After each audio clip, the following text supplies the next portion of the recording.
પૂરને લઈને એનએસયુઆઈ દ્વારા વિરોધ પ્રદર્શન કરવામાં આવ્યું। મહાનગરપાલિકાની સામાન્ય સભા પહેલા વિરોધ પ્રદર્શન કરાયું। ખાડીપુરની સ્થિતિ બાદ પ્રથમ સામાન્ય સભા મળશે।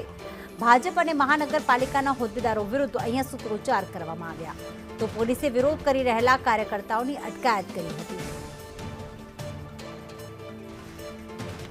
તો ખાડીપુરના કારણે સુરતમાં 5 લાખ લોકો પ્રભાવિત થયા છે। આ ખાડીપુરની સ્થિતિ બાદ પ્રથમ સામાન્ય સભા મળી છે, જેમાં એનએસયુઆઈ દ્વારા વિરોધ પ્રદર્શન કરવામાં આવ્યું। ભારતીય જનતા પાર્ટી અને જે મહાનગરપાલિકાના હોદ્દેદારો છે તેમના વિરુદ્ધ સૂત્રોચ્ચાર કરવામાં આવ્યા।